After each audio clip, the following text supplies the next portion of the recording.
Buenas noches. Gracias de veras, gracias a ustedes. Y como siempre digo, primero gracias a nuestro Dios, a ese Dios poderoso que cada día nos da otra posibilidad más de día. Hoy quiero tocar el tema del periodo especial. Y dentro de este tema del periodo especial yo quería tocar la parte de cómo comimos perro. Quiero contar esta parte de la historia, de esa historia oscura de Cuba, cuando empieza y Fidel declara el periodo especial. Fidel declara ese periodo especial y el país pasa por una, se puede decir casi una hambruna. Toda por la terquedad de un hombre, por sus caprichos, condenó a un pueblo entero a sufrir calamidades, a pasar mucho trabajo y sobre todo en la hora de la comida del cubano. Vamos a hablar de esa etapa del periodo, el llamado periodo especial. Fidel Castro, esa fue la etapa que Fidel Castro declaró. ¿Por qué? Recordemos que Cuba pierde toda la ayuda y todo el financiamiento del campo socialista y de la Unión Soviética. Ese financiamiento se derrumba y se cae completo. Muchas personas, y el propio Castro, la nomenclatura cubana, le echa la culpa a eso. Bueno, a eso hay que ponerle al lado la ineficiencia de esta dictadura. La ineficiencia, como siempre he dicho, de este aparato, de este sistema cubano, que recibió mucho dinero del campo socialista y la Unión Soviética. Como siempre he dicho, la cifra, más de 160.000 millones de dólares. ¿Qué pasó con ese dinero? ¿Qué se hizo con ese dinero? Que Cuba no pudo hacer un repunte hacia el desarrollo, recibiendo toda esta ayuda. Amigos, es la época de nuestra patria donde el cubano empezó a comer gato, donde se empezaban a matar gatos y era normalmente que te dieran a comer gato en cualquier lugar que fueras, a cualquier casa, a cualquier amigo que tuviera acceso a estos animalitos, las personas lo mataban y lo comían.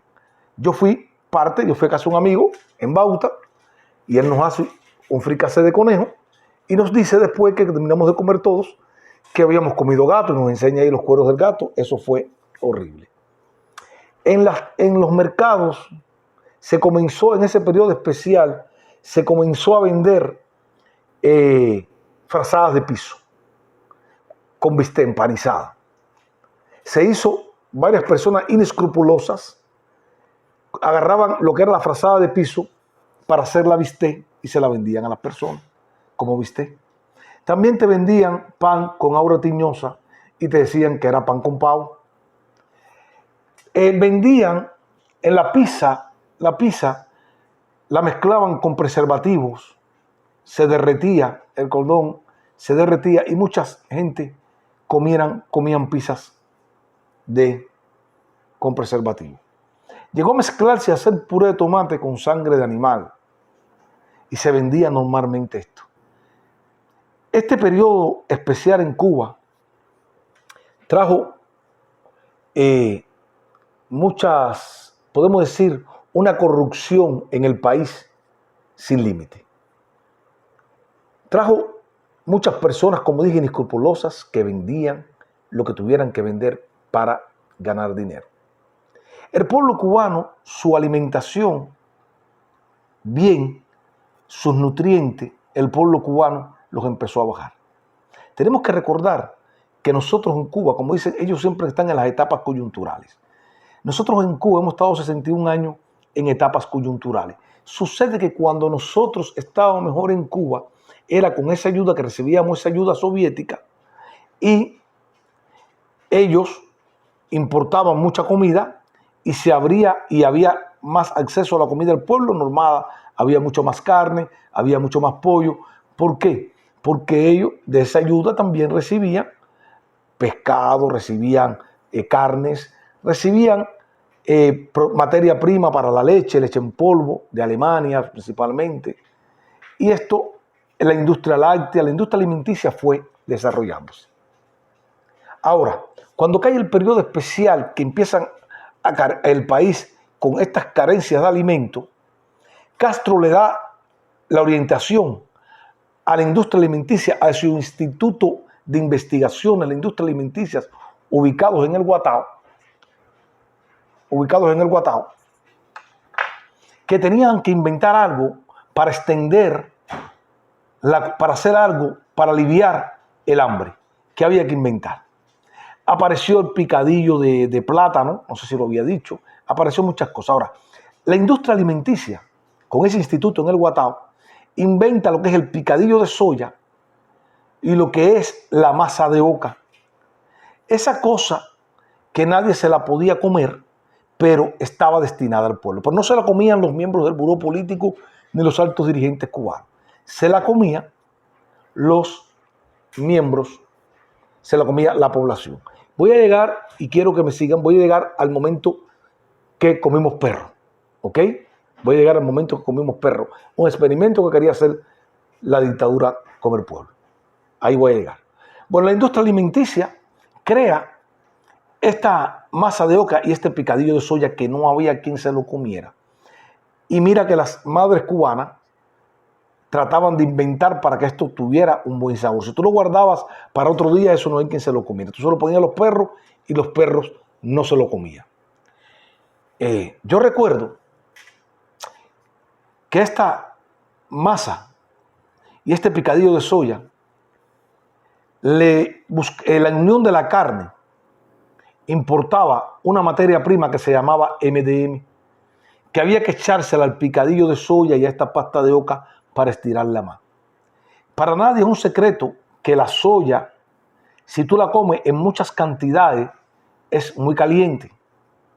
La soya tiene que tener una medida para la soya, mezclarla con la carne y todas estas cosas. Ahora, a esta soya se le mezclaba también el MDM, esa materia prima que se importaba de Canadá, que era para la industria cárnica, para hacer el picadillo de soya, y eso era horrible. Ahora, cuando la poca carne que entraba a estos lugares de procesación, de que se procesaba la carne para hacer el picadillo, la poca carne que llegaba se robaba desde ahí, desde el Miño, ahí por el puerto de La Habana, el matadero. Desde ahí se empezaba a robar ya lo que eran los productos cárnicos de la verdadera carne, y entonces se le echaba más soya y más MDM que otra cosa. Y el pueblo cubano fue comiendo todos estos inventos que a Fidel Castro se les ocurría que teníamos que comer los cubanos. Fue tanto así que el pueblo cubano empezó a sufrir de neuropatía por las faltas de productos nutrientes al cubano. A esto hay que decir que el transporte en Cuba bajó, y principalmente en la capital, que movía diariamente casi medio millón de pasajeros, se bajó a más del 70%. Y Fidel Castro inventó el camello, el famoso camello, con una economía deteriorada, con toda la falta de entrada de combustible. Fidel Castro inventa ese camello para que los cubanos nos montáramos en ese aparato de transporte que era más los ganados. Los caballos aquí en Estados Unidos, que yo he visto, se mueven mejor que nosotros los cubanos cuando nos movíamos en los caballos. Quiero llegar, ¿y por qué menciono esto? Porque entonces Fidel Castro compró una fábrica en China de bicicletas e instaló en varias provincias, en los politécnicos, en varias provincias del país, estas ensambladoras de bicicletas. Recuerdo que en La Habana le tocó a la amistad cubano-soviética, y creo que a la empresa que fabricaba las guaguitas o los ómnibus escolares en El Vedado, ahí cuando tú subías el túnel de línea, Fidel Castro creó esta infraestructura para fabricar las bicicletas. Y hubo una promoción masiva al uso de la bicicleta. Ahora el cubano tenía que trasladarse a muchos kilómetros de su casa para ir a trabajar. Pongo el ejemplo. Personas que vivían en San Agustín, que está en la periferia de La Habana, tenían que trasladarse hacia El Vedado Estamos hablando de unos 20, 25 kilómetros en bicicleta, idas y vueltas, con esos hombres o mujeres que iban a sus trabajos en bicicleta. La gran mayoría iba sin desayunar. Pero no solamente el obrero iba, también iba en esas bicicletas los profesionales. Nos encontrábamos a médicos que tenían que hacer operaciones en Cuba que iban en bicicleta. Y muchas veces llegaban en esas bicicletas cansados, se echaban agua en la cara y a operar. Y muchas veces sin desayunar, sin comer nada, 5 o 6 horas en un salón de operaciones. Mi respeto de veras para los doctores cubanos. El pueblo cubano estaba condenado por el capricho de un hombre a pasar esa necesidad.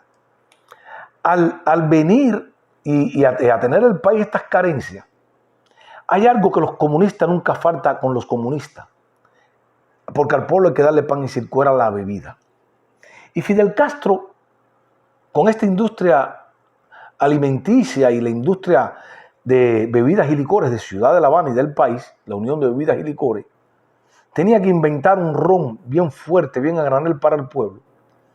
Pero también a la Unión Cervecera, que perdió todos sus socios comerciales que le importaban la materia prima, la cebada, para hacer la cerveza.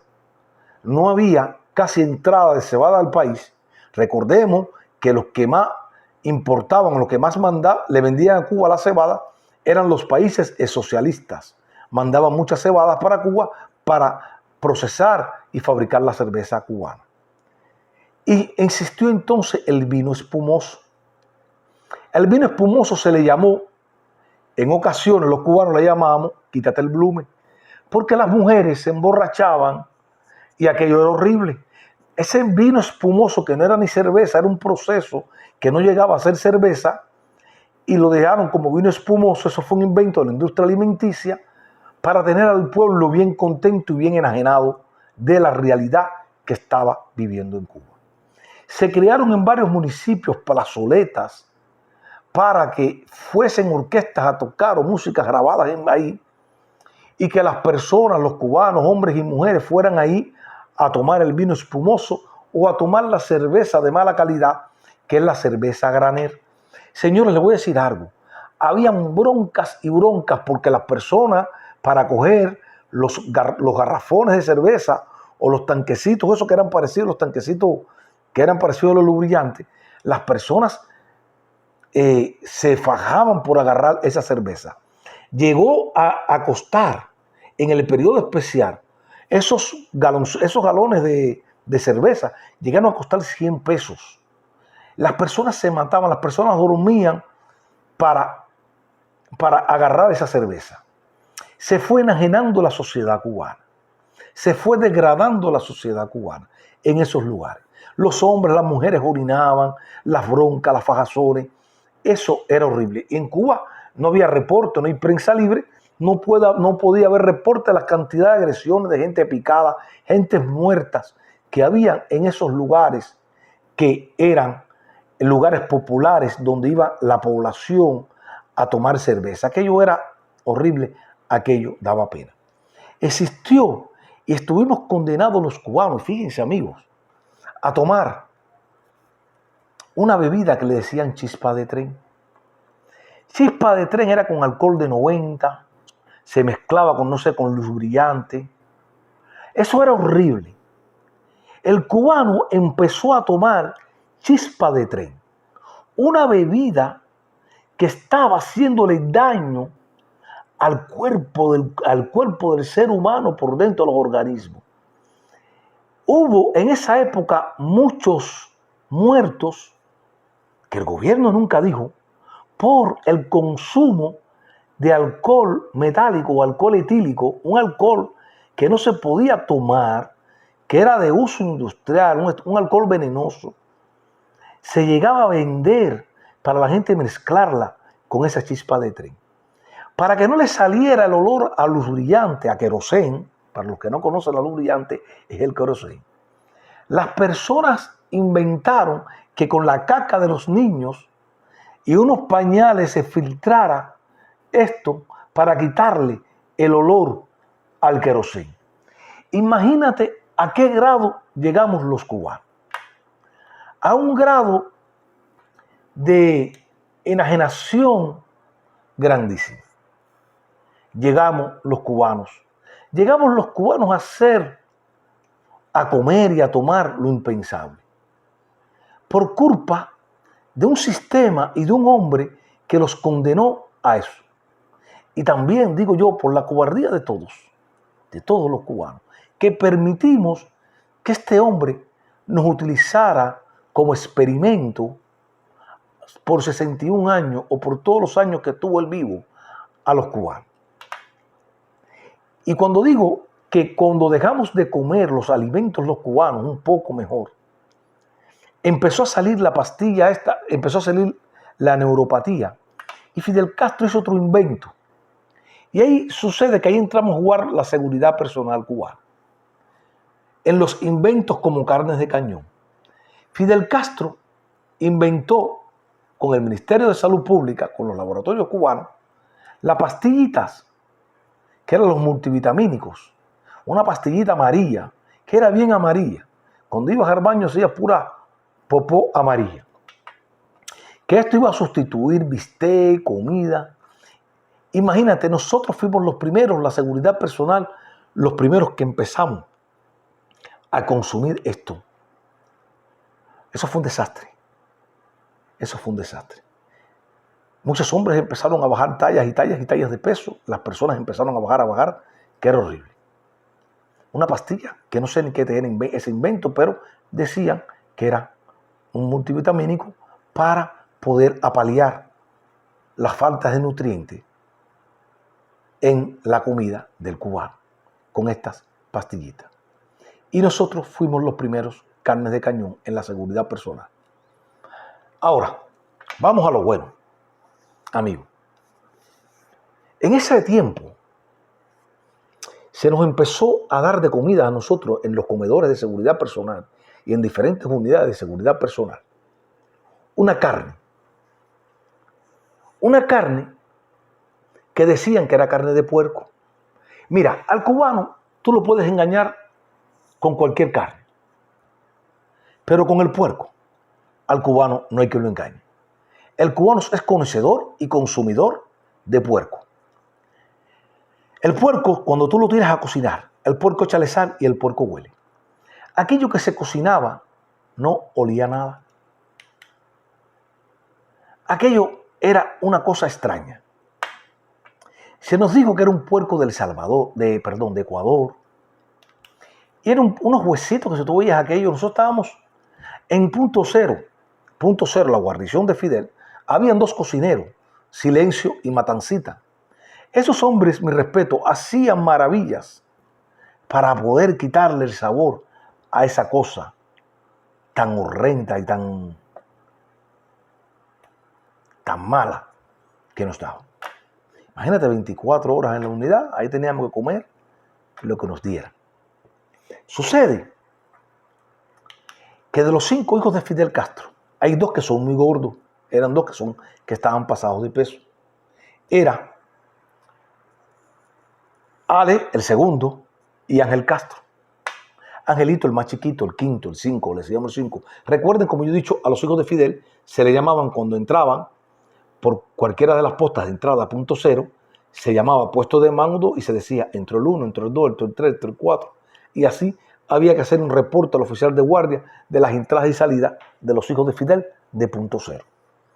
Angelito, su mamá, lo puso en un plan de dieta. Fíjate, en un periodo especial la mamá lo pone en un plan de dieta porque Ángel Castro comía mucho, estaba muy pasado de peso y eso no era bueno para la salud. Ángel Castro agarró con ir a comer frecuentemente a la casa número C, la casa C de la guarnición de punto cero. En punto cero habían 3 casas de la guarnición. Era la casa A, la casa B y la casa C. Cada casa tenía su pelotón y cada pelotón tenía asignadas sus postas. En esas postas, cada casa tenía una serie de postas asignadas. La casa número C, que era la casa más pegada a la casa de Fidel, que eran las postas que más cerca hacía en la casa de Fidel para no caminar tanto, porque estamos hablando de un complejo de 2,5 millas cuadradas, ya se pueden imaginar ustedes. Entonces te ubicaban las postas, la ubicaban en dependencia de la cercanía que tuvieran las casas para que los oficiales no caminaran tanto. Ahora, en una ocasión llega esta comida con esta cosa tan horrenda. Quiero, antes de llegar ahí, dice un amigo que trata de ver en la nevera de Punto Cero, un compañero ahí, nos dice que ese puerco no tenía la cabeza, como siempre los puercos no, pero que eso no parecía puerco, que parecía más perro que puerco. Se descubrió que lo que estábamos comiendo los oficiales en Punto Cero era perro. Y estuvimos comiendo perro porque esto se decía que era un experimento para masificar esto en la población cubana. Recuerden que los chinos y los coreanos comen perro. Y nosotros, Cuba, el gobierno, la dictadura, era muy amiga de China y de los coreanos del norte. Los coreanos, los asiáticos comen mucho de estas cosas. Y ahí se descubrió por este compañero, que era perro.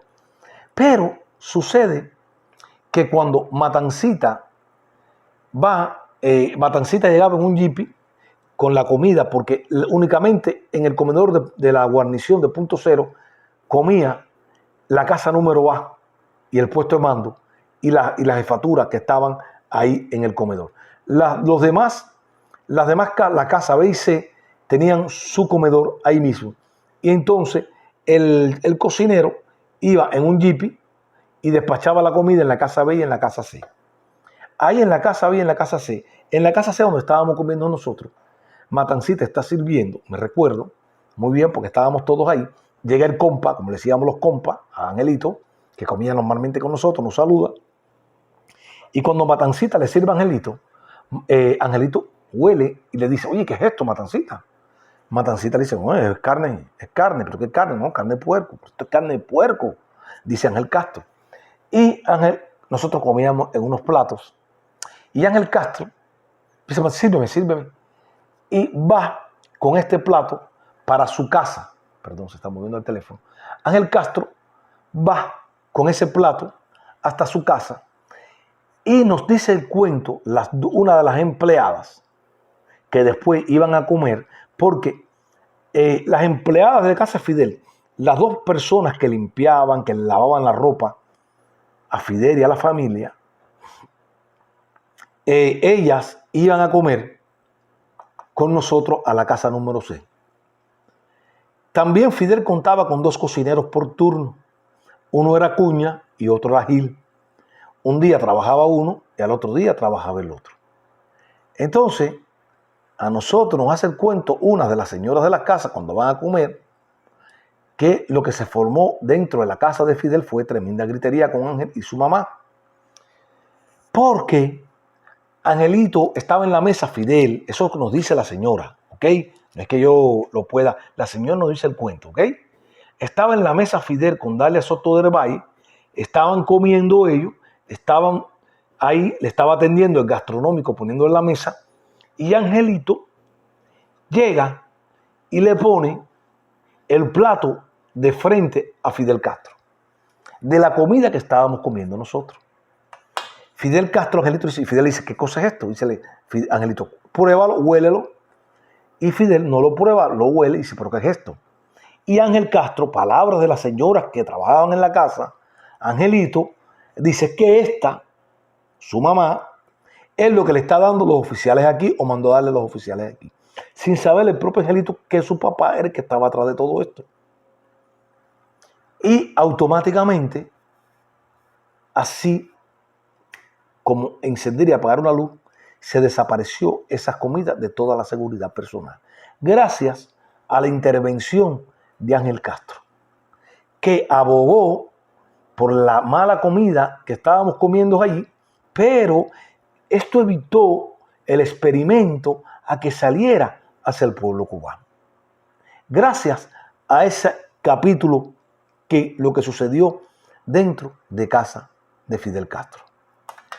Nosotros no escapábamos a los inventos.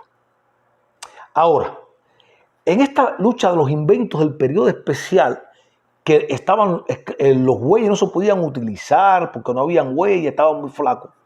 Fidel Castro tenía un criadero de búfala en Quibicán, uno de los criaderos ganaderos más grandes del país en búfala. Yo creo que el único, el más grande del país de búfala estaba en Quibicán, que era propiedad de Fidel Castro. Fidel Castro tenía 3 búfalas en Punto Cero. Ahí en la posta número 13 de Punto Cero estaban las búfalas con una cerca y después estaban las vacas. Eran 6 vacas, 3 búfalas y 12 chivas. En casa de Castro se tomaban leche de búfala, leche de vaca y leche de chiva. Ordeñaban en la mañana y ordeñaban en la tarde. Eran las vacas, aquellas vacas daban leche por los alimentos especiales y el pienso especial que comían esos animalitos, las vacas, las búfalas y la chiva. Las búfalas tenían un estanque de agua ahí mismo, porque las búfalas tenían que estar mojándose con fango y tenían, y ahí. Una de esas búfalas había llegado preñada a Punto Cero, y tiene un búfalo, y al búfalo le llamaban un pirolo, un búfalo negro fuerte.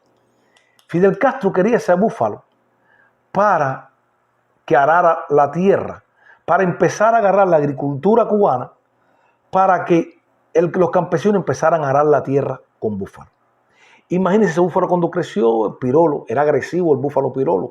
Cuando tú ibas a la posta número 13, había que tener mucho cuidado, porque en la posta número 13, donde estaban ahí las búfalas y las vacas y todos los animales, eso ahí, tenía que tener mucho cuidado porque hay veces que las búfalas todas atacaban y si estaban preñadas era horrible porque ahí le iban a hacer inseminación artificial ahí. Atacaban mucho las búfalas estas ahí.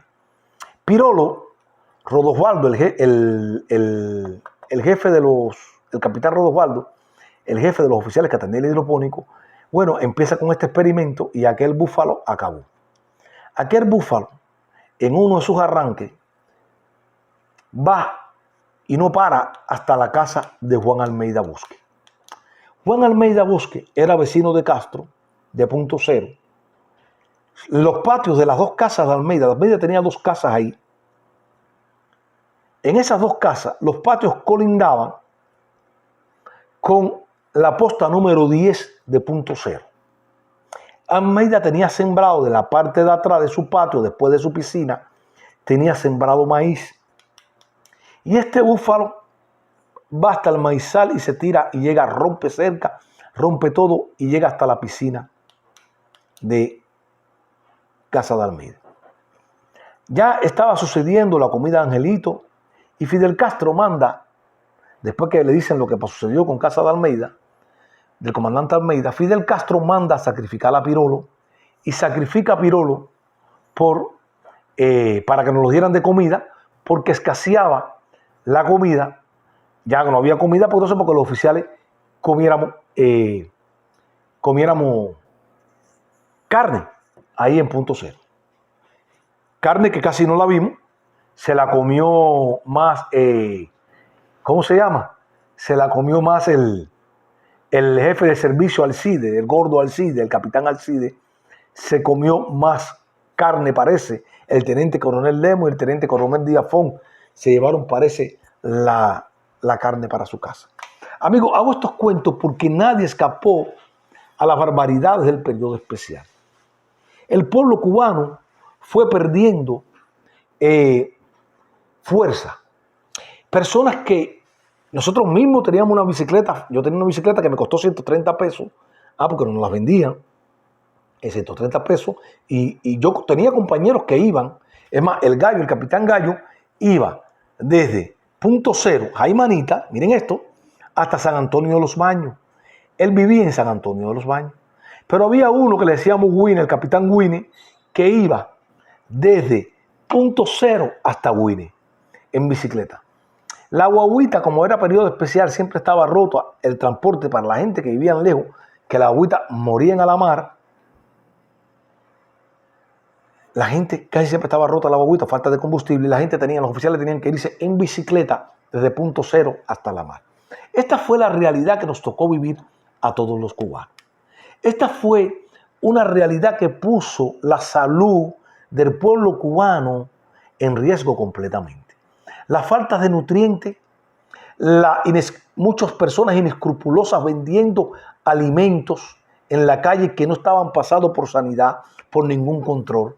Imagínense, gatos, perros, auras tiñosas. Auras tiñosas son los pájaros estos, las carroñas que se comen los animales muertos por la calle, las cosas que están muertas. La gente los vendía en los mercados campesinos, los vendían en las paradas, en las cafeterías. Llegamos croquetas de ave, decían croquetas de averigua, las croquetas de ese tipo de pájaro. Amigos, el pueblo cubano fue perdiendo y la salud del pueblo cubano se fue deteriorando. Imagínense montando bicicleta y sin alimento. Te encontrabas doctores que tenían, yo encontré un amigo mío doctor, que por el día de toda la semana del doctor y el fin de semana, el tipo en la Concepción, en casa de una familia, tenía puerco. El tipo criaba puerco y después el tipo mataba puerco. Veías a un médico vendiendo puerco en una esquina o en un mercado el fin de semana. Veías a un médico plomero. Veías a un médico electricista.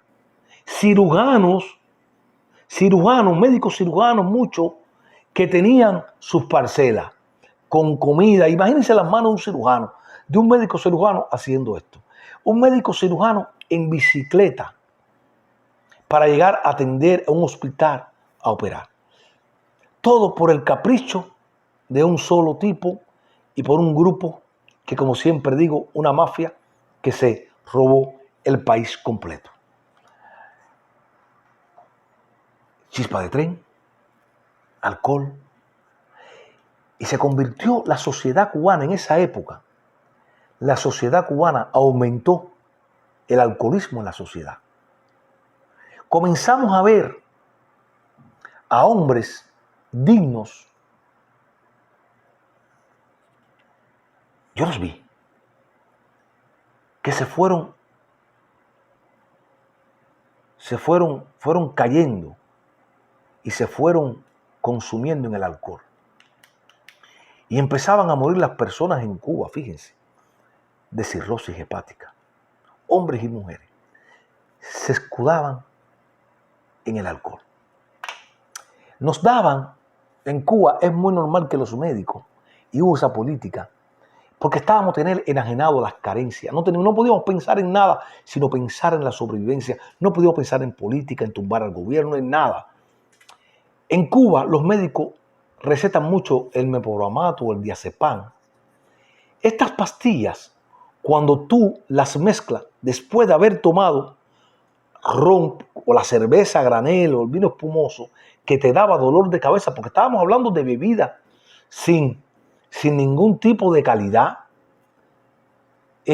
tu cabeza te dolía. Y la gente tomaba diazepam y nos convertimos en una sociedad drogadicta.